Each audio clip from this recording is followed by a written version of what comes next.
Sorry, the video got interrupted. It was, as you can see, it's almost windy outside. Now let's continue. Basically, the Coriolis, with respect to latitude, one of the things that you see is that the Coriolis force is directly proportional to the latitude. What happens is that with the growing, with the means it's zero at the equator, and it keeps on increasing as we move towards the pole. So it's highest in the pole and zero at the equator. Now, one thing that you can see is that, sir, with the velocity, basically the velocity of the Earth near the equator is quite high when compared to the velocity of the when compared to this velocity of the Earth near to the poles. Yes, it's true.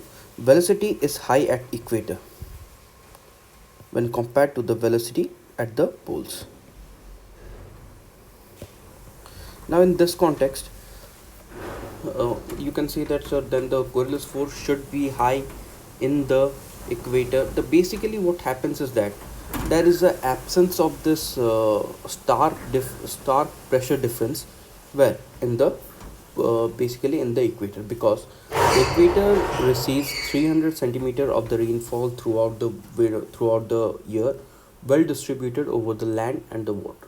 Hence, the pressure gradient in the equator is not that stark for the high velocity of the wind. This is one of the reasons, or you can see that the temperature or there is a uniformity of the pressure that is maintained, and that the pressure difference though remains, it's very less. Hence, at the equator, what happens is that the wind is not that high, though the rotation of the Earth is high. Now, that can be one of the reasons.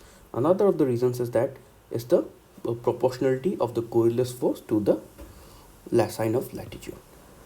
Now, for simplicity, basically we use this, that it is for the sign of latitude, that the Coriolis force do not exist on the equator, but also we also use the thing that it's because of the uniformity of the distribution of the rainfall throughout the land and water. Hence, the stark contrast in the pressure difference does not occur. Now, apart from the Coriolis force, there is another force that is known as your frictional force. Now, with respect to the frictional force, what you should know is that first, the frictional force affects the wind, but up to a certain height. Means beyond a certain height, it does not affect. Only when the wind is in contact with the surface. Wind is near to the surface, then only the frictional force will be effective. If the wind is at a very greater distance from the surface, such winds such as the geostrophic wind, these are the winds at a very higher altitude, 2 to 3 kilometer. Now, such winds do not come in effect of the frictional force. The frictional force, basically what it does is that it slows down the movement of the wind. So obviously what happens is the frictional force slows down the movement of the velocity of the wind. So obviously it will also slow the effect of the Coriolis force, because the Coriolis force is directly proportional to the velocity, and hence, but on the other hand, so basically the frictional force will have an effect on the Coriolis force, but it will not have such an effect on the pressure gradient force. Understood? Yes. Next, as we know that the frictional force again is occurs both on the land as well as on the ocean. The frictional force basically is more on the land than on the ocean. Why? Because the roughness over the land is more when compared to the ocean. Now, let's come back to our notes so that we could talk about Eggman, who was actually observed this frictional force. Now, with respect to the frictional force, I would sincerely request you to please note down the points that I have mentioned. See, the frictional force, first of all, it is the drag effect that the surface features induces on the horizontal movement of the air. Surface features. Next, second point, this force influences only the surface wind, modifying both it in the flow direction and velocity. Third, It slows the wind speed, hence reducing the effect of Coriolis force, but not the pressure gradient force, as I had mentioned earlier. Next, its effect is more on the ground surface rather than on the ocean. The fifth, the effect of the frictional drag on advection. What is advection? Nothing but the horizontal movement of the wind, was analyzed by none other than Eggman, and the analysis therefore is prominently referred to as the Eggman's spiral effect. What is this Eggman's spiral effect? Which includes veering, that is clockwise, and backing, that is counterclockwise effect. What is this veering effect and the counterclockwise effect? Wind is flowing, wind, what happens? Wind faces an obstacle. This obstacle obviously will make what? This will obstacle will obviously induce a frictional force. Now what happens is that the wind will veer, means it will try to find out a way. It will back, some will back out, and it will some will move around. And this is nothing but backing. This is veering, that is means the clockwise backing, and backing means it's moving counterclockwise. It's nothing but the correction of the direction of wind above the surface. This veering and backing is nothing but correction of the wind direction. Now, importance of the frictional force is in distinguishing the surface gradient wind and the upper air geostrophic wind.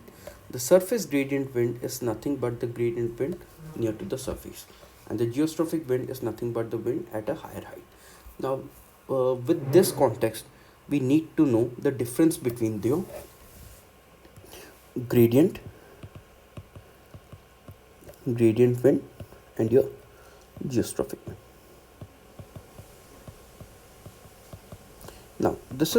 Now try to understand this in a very simplistic manner. Gradient wind and the geostrophic wind. First of all, geostrophic wind is that wind that flows at a very greater height. Greater height means 2 to 3 kilometer of the height. Now at this distance, that it's at this altitude that it is flowing.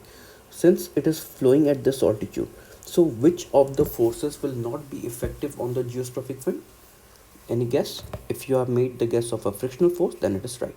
Hence, the geostrophic wind is affected only by the pressure gradient force. I am writing it as PGF, that is pressure gradient force, and your Coriolis force. Next, the pressure gradient force and the Coriolis force are in balance with each other, as a result of which the geostrophic wind flows parallel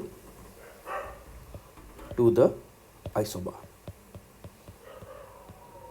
First thing, greater height.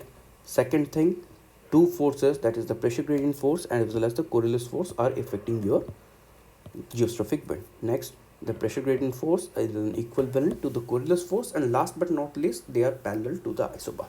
Next come to the gradient wind. What is this gradient wind? Gradient wind basically is nothing but the wind that is in the wind over which, number one, your pressure gradient force, number two, your Coriolis force, last but not least but your centrifugal force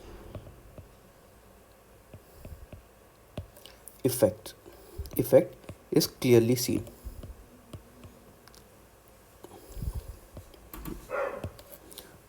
Now let's understand this.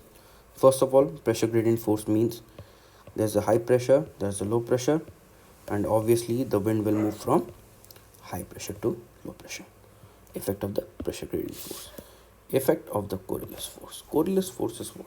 Coriolis force, if it is moving in the northern hemisphere, it will deflect it towards the right. If it is moving in the southern hemisphere, it will deflect it towards the left. This is the Coriolis force. And how is the centrifugal force? Now, as I had mentioned earlier, that one of the force is also your centrifugal force. Now, let us understand how the centrifugal force acts. Now, what happens is that, let us make this a low pressure and let us make this a high pressure.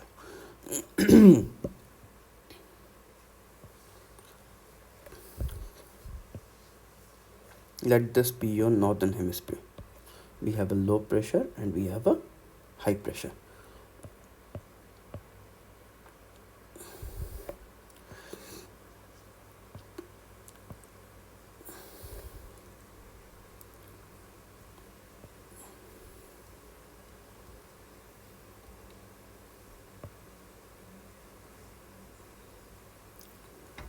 Next, what happens is that during the high pressure or during the low pressure, whenever the isobars are placed in a circular manner, so what happens is that the wind will obviously flow in a circular path. Similar is case of the low pressure.